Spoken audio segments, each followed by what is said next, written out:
Just hours ago, SpaceX launched 4 astronauts to the International Space Station. It's significant because it's the first full-fledged taxi flight for NASA by a private company. The crew will reach the space station late tomorrow and stay there until spring. That's right, folks. Thanks to Elon Musk and SpaceX, astronauts can now basically catch an Uber to space. Although it is going to be risky. I mean, because you'll take an Uber to space, it'll cost you like $12. But then when you come back to Earth, all of a sudden there's going to be surge pricing. 200,000? I'm not going to pay 200,000 to go back to Earth.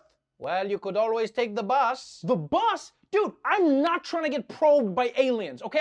You're getting 1 star for this. I actually wonder what 1-star Uber rides to space would actually look like. So, the cockpit door blew open, right? The air got sucked out of the cabin and we were like dying. And worst of all, the iPhone charger didn't work. But I, for one, am very excited by how much easier space travel has gotten. I mean, think just 50 years ago, a space launch was a global event. People crowded around their TVs to watch it. Now, there are space launches all the time. No one cares. Soon it's going to be so common that, like, people won't even feel cool anymore. It'll be like telling people you're going to Tulum. People are like, oh, I went to space last week. Oh, congratulations on being basic. Let's move on, though, from outer space to ancient Egypt, where an incredible new discovery was just unearthed. People in Egypt digging up history dating back more than 2,000 years. Archaeologists are showcasing more than 100 coffins found in a huge burial ground. Each sarcophagus and coffin is painted with intricate carvings. X-rays show mummified bodies inside. A lot of the individuals buried in these are members of high-class Egyptian society, so their coffins were higher quality with more elaborate designs.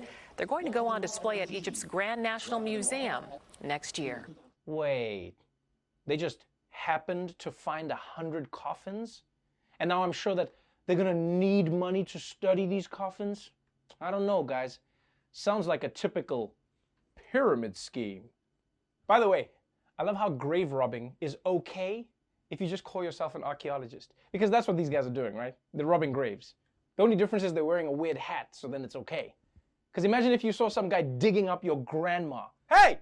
Hey, stop that, man! That's my grandmother's grave! I'm wearing the hat. And did you see the look on that one mummy's face?